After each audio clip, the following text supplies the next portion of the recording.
Hi there, my name's Guy Moses. I teach 5th grade here at Liberty Valley Intermediate School, which is in the Danville area school district. And I teach Literacy Connections, which is basically a non-fictional reading course integrated with STEM.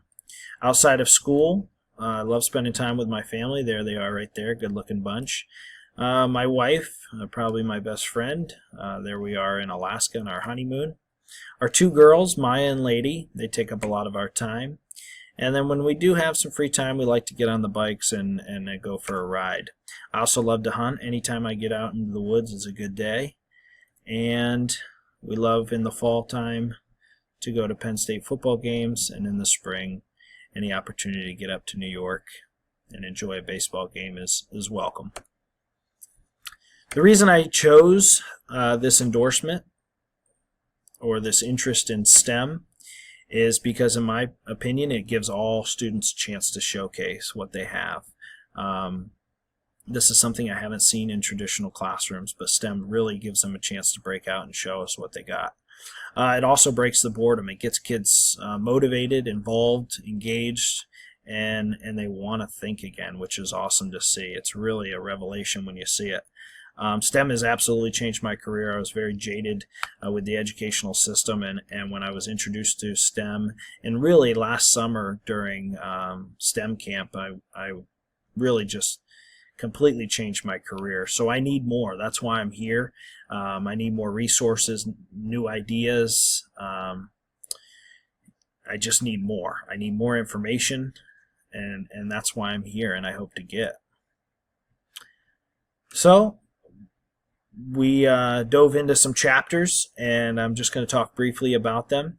The first thing I'm going to talk about is how do students learn science, and we talked about in chapter 13 of Science Teaching Art or Science, the idea of constructivism, talking of or reaching into the minds of our Piagets and Vygotskis, and constructivism, dealing with engaging that prior knowledge of a student and experience so that they can share it and actively share it to their peers, to you, and then question it. Once they've engaged it, they can question it. So then through explicit teaching and experiences and opportunities, then we can reconstruct it. And that truly is teaching science. Teachers must have a conceptual understanding of the content that they're teaching. I think that goes without saying, but it is very important. And you need to provide students with opportunities to inquire, acquire, and then practice. Inquire about a topic, acquire the knowledge, and then practice it. Actively teach ways to monitor learning. We call that metacognition, and that's a buzzword, but I really liked in chapter 13 where Martinez defines metacognition as the monitoring and the control of thought. Now, we hear about metacognition, thinking about one's thinking, but he said, it's not just thinking about your thinking, it's controlling your thinking. And I really like that new definition, or that new way to look at metacognition for me. How do we do this? Well, it's explicit modeling of metacognition, showing them how to think out loud and how to personally reflect on their thinking, and then create a culture of scientific inquiry. Make it cool to ask questions about the world around you. Don't just sit and accept whatever is given.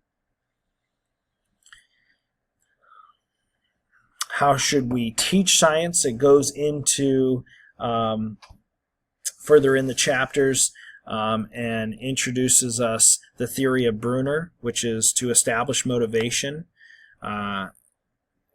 the appropriateness of content structure, making it appropriate, and the sequencing of that content. Do you build upon topics? Yeah, that has to be appropriate in how they learn. And then, of course, the assessment, the time and type of assessment that you give has to be appropriate to the students that you have. Then it talks about theory of instruction. That was more theory of curriculum. The theory of instruction with Brandwein, which he says, it must be teacher-directed event or experience. It requires thinking, valuing, or acting different. in order to instruct that science.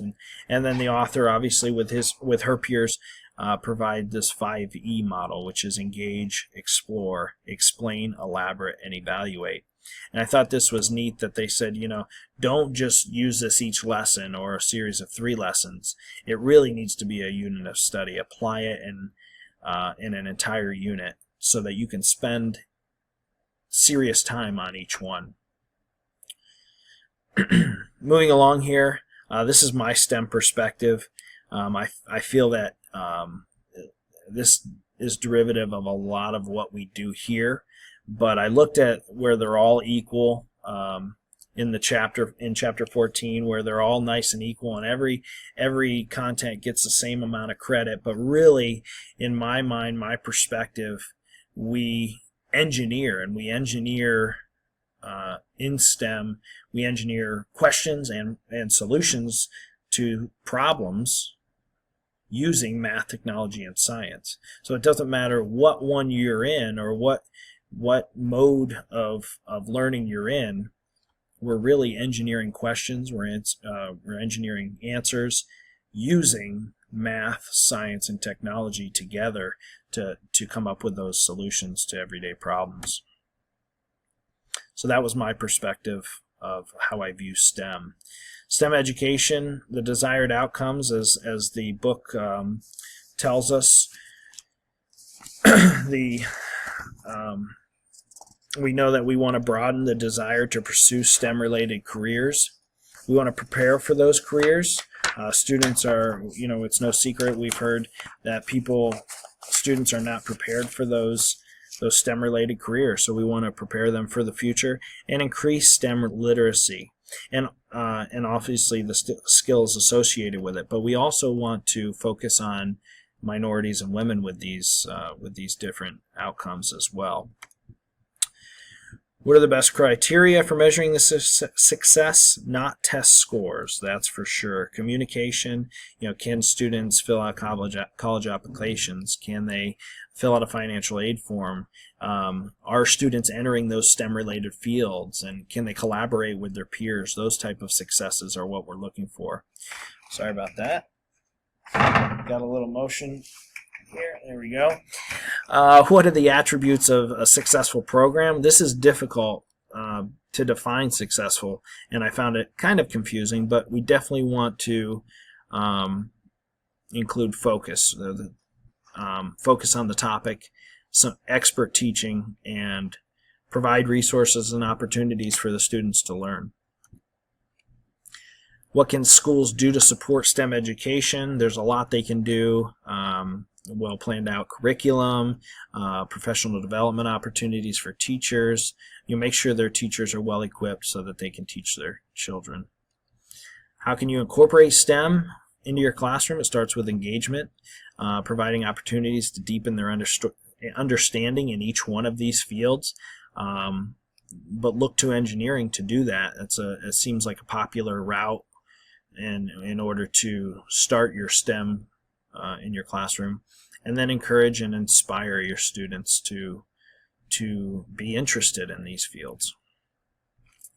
What are my goals for this course? I basically just screenshotted my my first slide there. I need more. I would love to further my career in STEM, possibly make it a solitary class where that's all I teach. But I need more information. I need more ways to structure my class. I need more networking opportunities. I need more creative ways to think about a problem. I need more design challenge ideas. I need everything. So I'll take everything that I can get. And so with that, that is went a little long there, but that is my presentation on not only myself but also the reading involved. It's Friday afternoon, and now that that's over, I can just sit back and enjoy my favorite candy bar, which is Reese's Peanut Butter Cups. Thanks for watching. Have a great weekend.